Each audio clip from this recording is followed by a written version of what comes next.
Assalamualaikum warahmatullahi wabarakatuh. Jumpa lagi dengan saya di Abil Maiwa Channel.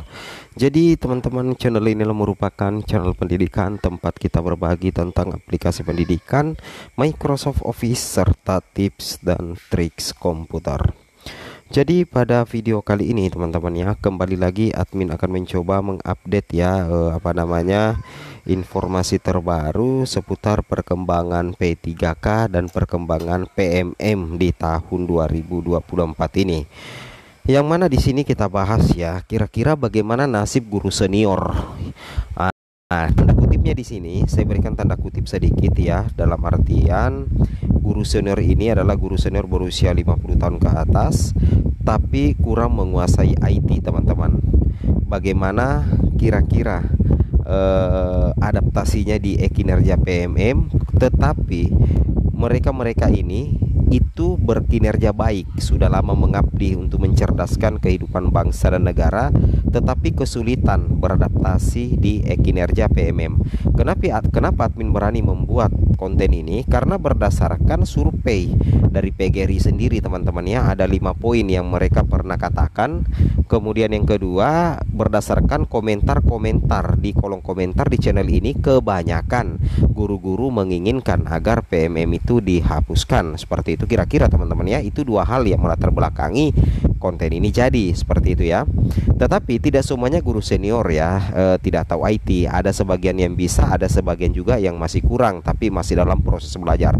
Kemudian berikutnya, bagaimana nasib guru-guru yang ketika berada di daerah-daerah pegunungan, misalkan sekolah-sekolah tempat penempatan mereka itu daerah pegunungan yang jaringan internetnya itu tidak ada atau jaringan internetnya itu kurang stabil.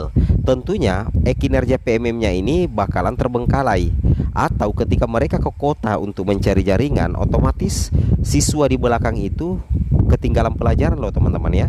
Kan logikanya seperti itu, karena kinerja PMM itu kan berbasis internet. Internet harus bagus teman-teman ya, karena ada beberapa dokumen atau unggahan-unggahan data yang harus dimasukkan dalam aplikasi PMM itu sendiri. Nah pertanyaannya, kita tidak usah berbicara guru-guru yang ada di kota karena mereka full internet. Kita berbicara guru-guru senior yang masih kurang IT dan guru-guru yang berada di pelosok-pelosok desa teman-teman ya, atau di daerah-daerah pegunungan mengajar. Logikanya kan seperti itu. Anggaplah di Papua, misalkan di daerah-daerah pelosok di Papua, di Kalimantan, di Sulawesi, kan masih banyak daerah-daerah tertinggal yang sebenarnya jaringan internetnya itu kurang atau bahkan tidak ada, sehingga mereka ketika ingin online harus keluar dari wilayah mereka, harus meninggalkan sekolah. Otomatis kalau meninggalkan sekolah, otomatis kan siswa-siswa lagi yang terkendala. Nah, kan logikanya seperti itu teman-teman ya. Nah, di sini kita bisa cek ya survei dari PGRI, dan kita akan analisis satu persatu dari survei PGRI itu sendiri, teman-teman. Nah, di sini kita lihat survei dari PGRI, teman-teman ya. Yang pertama, hampir 30% guru belum paham dan tidak tahu kinerja guru. Jadi bukan admin yang bilang ini loh, teman-teman ya. Yang bilang ini adalah Wasekjen PGRI pada saat wawancara di kanal YouTube suyanto.id. Nah, teman-teman bisa lihat di situ ya, ada 5 hasil survei PGRI terkait dengan respon PGRI terhadap keluhan guru-guru. Jadi berdasarkan survei dari PGRI, hampir 30% itu guru belum paham dan tidak tahu kinerja guru. Jadi rata-rata teman-teman ya, dari 100% ada 30% teman-teman ya guru yang belum paham. Berarti mereka ini belum tahu sama sekali apa itu kinerja guru.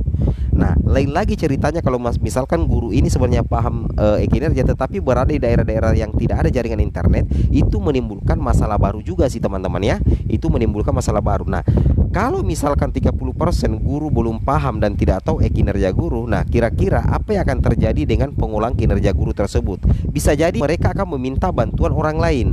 Nah, kalau meminta bantuan orang lain itu kan tidak fair, juga teman-teman ya. Itu tidak fair juga sih sebenarnya ya. Seperti itu ya. Jadi ini sebenarnya perlu pengkajian mendalam sih dari Kemendikbudristek, karena letak geografis, kemudian kemampuan IT dari guru-guru itu kan tidak sama semua, dan perlu sebenarnya ada sosialisasi yang bersifat masif, yang bersifat menyeluruh atau bersifat lebih luas lagi teman-teman ya. Kan logikanya seperti itu ya. Nah, yang kedua, aplikasi PMM belum kawin dengan kinerja di BKN.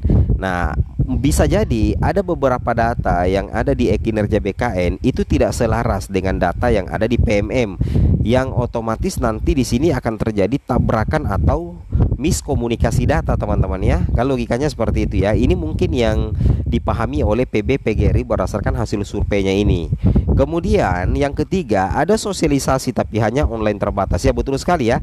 Banyak sekali teman-teman ya webinar-webinar yang diadakan oleh sekolah mungkin, organisasi ataupun dari Kemendikbud juga, tapi itu bersifat online terbatas yang waktunya itu terbatas dan tidak semua guru memiliki waktu untuk mengikuti. Nah, jadi kalau sosialisasi itu bersifat online, saya jamin teman-teman ya, tidak semua guru punya waktu untuk mengikuti.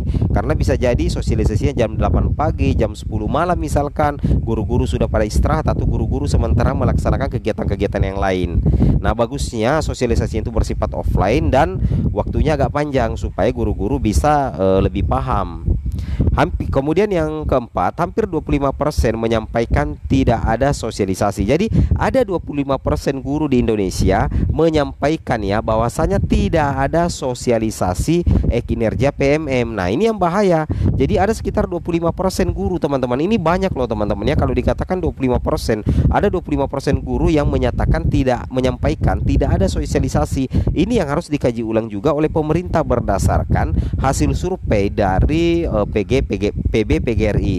Kemudian yang kelima, 75% mengalami masalah di kinerja PMM. Nah, ini yang penting sekali. Yang mana ini masalah di kinerja PMM?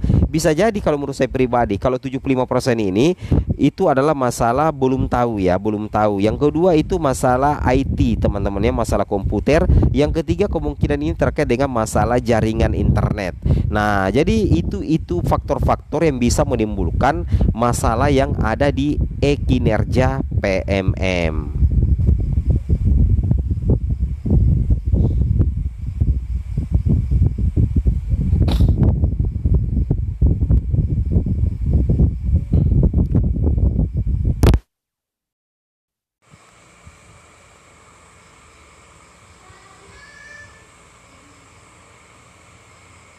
Yang kedua, menurut informasi di Kemendikbud bahwa aplikasi PMM belum kawin dengan aplikasi kinerjanya BKN. Ya kan, ya itu menjadi masalah itu.